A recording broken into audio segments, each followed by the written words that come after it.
أهلًا بيكم حبايبي عاملين إيه؟ يا رب دايمًا تكونوا بخير وبصحة وسعادة. النهارده من مطبخ ماما عبير عاملة لكم صينية سردين هتاكلوا صوابعكم وراها، بجد، بجد طعمها لذيذ جدًا، جدًا، جدًا، وأكلتها كده يعني زي ما أنتم شايفين كده طعمها طلع لذيذ وspicy كده بقيت أعصر الليمون كده وآكل حاجة يعني أُبّهة. جِبت بقى العيش البلدي الجميل بتاعنا ده وقعدت أغمّس وطبعًا عجبت الأولاد. زي ما أنتم شايفين كده مش عايزين يعني كل يوم نعمل أكل صعب، يعني الجو حَر فمش مستاهل إن الواحد يقعد في المطبخ كتير. النهارده بقى زي ما أنتم شايفين أنا جِبت كيلو سردين بلدي زي ما أنتم شايفين كده، سردين تحفة، تحفة، تحفة. كنت نِفْسي أجيب يعني أخلِّل منّه شوية، بس يعني إن شاء الله أبقى أشتري وأملّح شوية يعني. زي ما أنتم شايفين كده بصل والثوم والفلفل، وقُلت كمان هاملّح شوية فلفل على ليمون عشان ما عنديش يعني مخلِّل خالص، فقُلت بالمرّة يعني وأنا باعمل صينية السردين كدهوّة يعني أخلِّل لي برطمان. زي ما أنتم شايفين كده السردين ما شاء الله عليه جميل جدًا يفتح النِفس، ويعني حلو أوي. أنا هنا هاخد السردينة هاشيل الراس. طبعًا إحنا لمّا بنعمل صينية سردين ما حدش بياكل الراس، ما أعرفش في ناس بتاكلها والّا لأ، بس أنا الراس ما حدش بياكلها يعني. فأنا جِبت المقص وهاشيل الراس زي ما أنتم شايفين كده، يعني باشيل الراس وبافتح البطن بتاع السردينية وباشيل المصارين اللي فيها وباقص الزعانف من تحت كدهوّة، وعلشان لمّا طبعًا آجي أعمل صينية السردين، أنا باحب التحبيشة بتاعة الصينية، فباحط بقى التوم والبصل والفلفل بيبقى يعني التحبيشة جميلة أوي. أنا باحب أغمّس التحبيشة ديّة، والطماطم بتبقى روعة، بتبقى تحفة.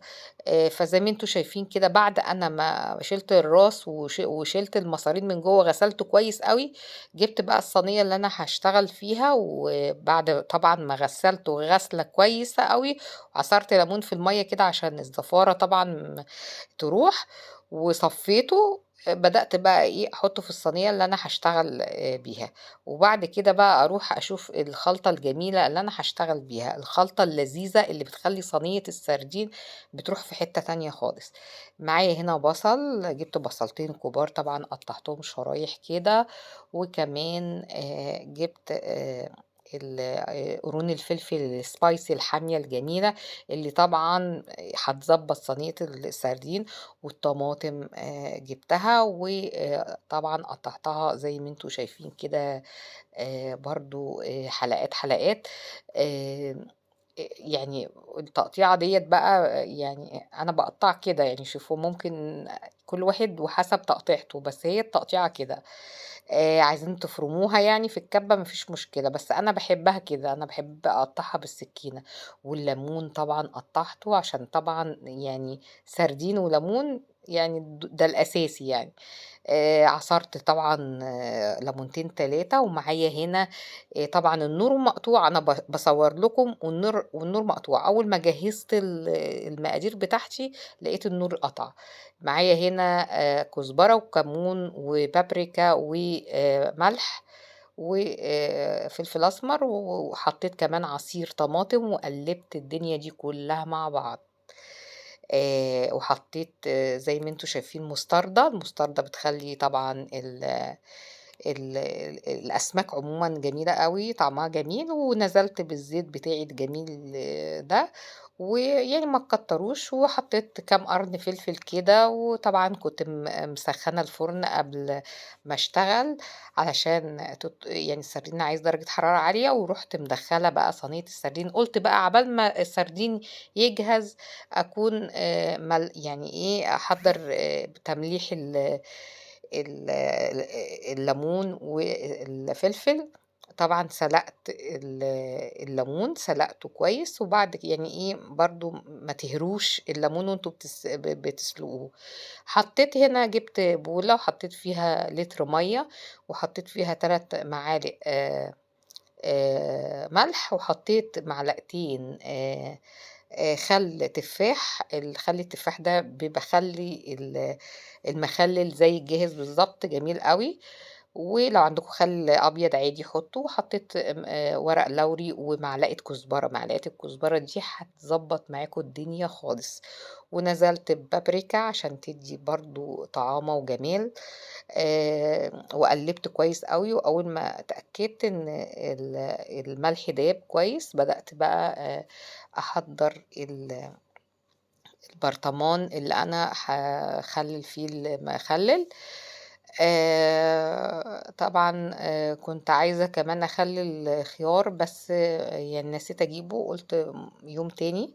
جِبت البرطمان هنا، غسلته كويس أوي وعقّمته، وبعدين بدأت أنزل ب بالليمون، يعني شوية ليمون، وبعدين أنزل بالفلفل، أعمل شوية ليمون وأنزل بالفلفل. بُص الفلفل أنا ال باجيب الفلفل، قرن الفلفل من فوق باشرطه شرطة كده بالسكينة، علشان خاطر مش عايزاه يتنفخ، أنا عايزاه لمّا بيدخل يت يت ي يعني يدخل في البرطمان كده يتخلِّل، عايزة المَيّة تدخل جواه ويتخلِّل كويس أوي، تمام كده؟ فيعني مش عايزاه يتنفخ، يعني ساعات لو أنتم حطيتوه من غير ما تشقّوه الشَقّة ده بيتنفخ. أنا عندي قرن فلفل أحمر قطّعته مع فصّين توم، برضه التوم بيدّي لذاذة كده للمخلِّل. وبعد كده كمّلت بقى باقي الفلفل، ونزلت بالخليط اللي أنا عملته، المَيّة مع الخل التفاح مع الملح، 3 معالق ملح، ومعلقة كزبرة، ومعلقة بابريكا، وقلّبت كويس أوي. وأول ما اتأكدت إن الملح داب، بدأت أنزل في البرطمان. طبعًا أنا باعوّم البرطمان بتاعي للآخر زي ما أنتم شايفين كده، وباتأكد إن يعني ال يعني الخضار بتاعي كلّه نزل لتحت كده، و باحط زي نقطتين زيت فوق الوش عشان مش عايزة هوا يدخل له، وجِبت كيسة وحطيت الكيسة فوق البرطمان، وكتمته كويس أوي علشان يعني أتأكد إن ما فيش هوا خالص دخل له، وسِبته بقى يعني ده 10 أيام وتاكلوا أحلى مخلِّل. ممكن أسبوع كمان، بس هو 10 أيام عشان يبقى حلو يعني.